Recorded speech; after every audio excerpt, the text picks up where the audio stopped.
Celtic Football Club's 2025 annual general meeting will go down as one of the most chaotic and divisive in the club's modern history. What should have been an opportunity for open dialogue between the board, the shareholders and the supporters instead became a clear demonstration of how deeply disconnected the leadership has become from the people who keep this club alive. From the moment the meeting began inside the Kerrydale suite, the atmosphere was tense. Shareholders raised red cards, supporters voiced frustration, questions were ready, concerns were real, and instead of facing them, the board chose to shut everything down. Chairman Peter Lawwell halted the meeting almost immediately, claiming the room was being disruptive.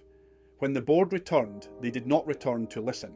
They returned to lecture, they returned defensive, and they returned with a tone that many felt was arrogant and dismissive. Ross Desmond, speaking on behalf of his father Dermot, went on the attack. He declared, and I quote, "We will not be bullied by aggressive or irrational factions."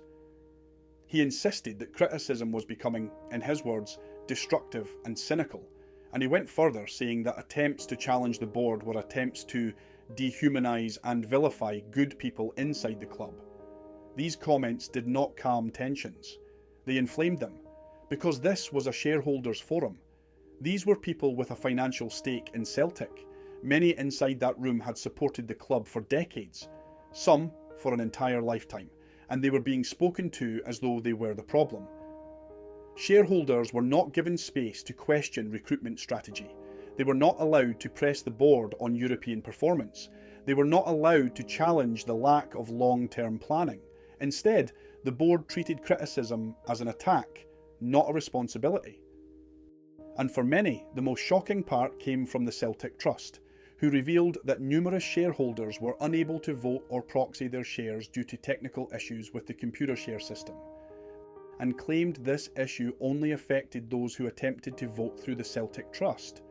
They described the situation as, quote, astonishing and profoundly shocking.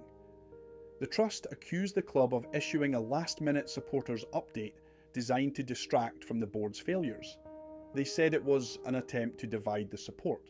In their words, "Do not be misled by these divisive tactics. Do not be diverted from holding the board to account." And then came the supporters themselves. The North Curve and the wider Celtic Fans Collective released a statement that cut straight to the heart of the issue. They said, "The current board holds the Celtic support in open contempt and is now flagrantly attacking the fan base to avoid facing basic accountability." They rejected the board's narrative that a small group of ultras or activists had disrupted the meeting. They stated, "We reject entirely the characterisation that fans and ordinary shareholders disrupted this meeting. The collective represents hundreds of fan groups, organisations, clubs and ultras groups." This was not a small group of agitators. This was the Celtic support. Ordinary fans, long-term shareholders, families and season ticket holders, all united in frustration. And how did the board respond? They walked away. After just 25 minutes, the AGM was abandoned. Instead of listening, they silenced the discussion. Instead of engaging, they retreated. Instead of leadership, they showed fear. The truth is simple. The board got it wrong. They were wrong in how they treated their own shareholders, and they were wrong in how they targeted their own fans. Because at the heart of Celtic Football Club is a simple truth. The supporters are the lifeblood. They are the reason the stadium is full. They are the reason the club has survived its darkest moments. They are the reason Celtic means more than just football. To label loyal fans as bullies, to dismiss legitimate concerns as irrational, to cut short a meeting designed for transparency. That is a betrayal of the club's values. If Celtic is to move forward, the board must change course. They must commit to open communication. They must treat shareholders with respect. They must acknowledge mistakes, rebuild trust, and stop using division as a shield against accountability.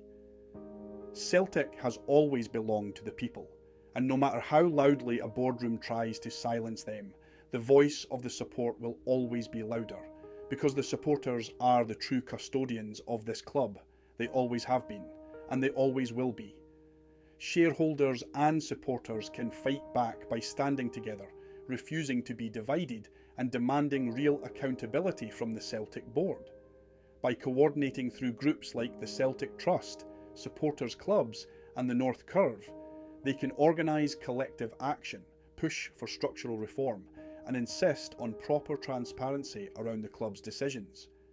Fans can use their voices, their votes, and their financial power to challenge poor leadership. When supporters act as one, the board cannot ignore them.